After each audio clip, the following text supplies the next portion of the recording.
Hello mga katek, magandang araw sa inyo. No?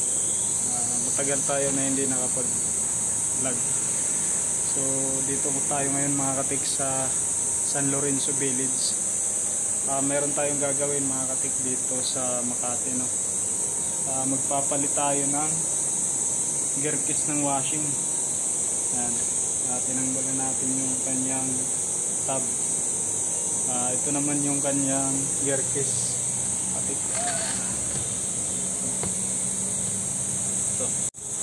Ayan, ito yung kanyang gear case mga katek. Maingay na kasi. Ito yung papalitan natin. Ayan, lininis muna natin. Tapos tatanggalin natin tong gear case doon sa ilalim. Ipapataob natin. So ito yung kanyang model mga katek. Yan, Whirlpool. Yung model niya mga katek ay 4G. Kita nyo mga katek, 4G WT 300 FWD. So maingay na kasi to. Ayan, papalitan natin ang kanyang gear case. Ayan, yung ganyang gear case nakabalot sa box. Ayan.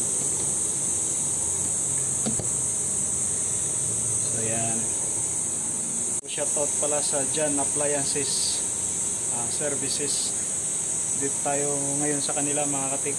Nag-extra tayo, no? Mga 2 weeks tayo dito sa kanila bago tayo umuwi ng summer. Yan. So tara, trabaho na tayo, baka pagalitan tayo ng ating boss. Katik, pag na-itab nyo na yung washing, yan. Ayan, dito sa ilalim. So nang tatanggalin natin mga katik, itong belt, tapos itong pulley nya. Yan. Tapos itong shifter. Yan. Tapos yung motor.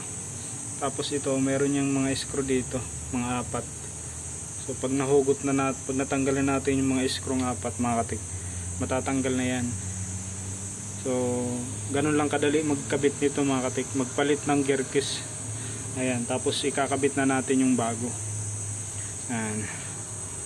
So yan, ganun lang, tatanggalin lang natin tong mga connection dito, capacitor, yan lahat.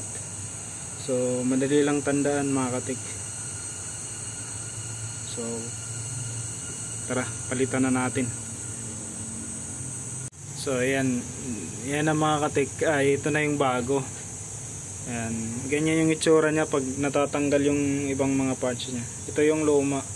So yan, maingay kasi to, maingay na to mga katik, itong luma. Kaya yan, pinalitan natin ng bago. Ayan, smooth to, smooth. Mamaya titingnan natin, no? So tara, balik na natin to. Ayan mga katik, naikabit na natin lahat. Ayan. So doon na tayo sa loob.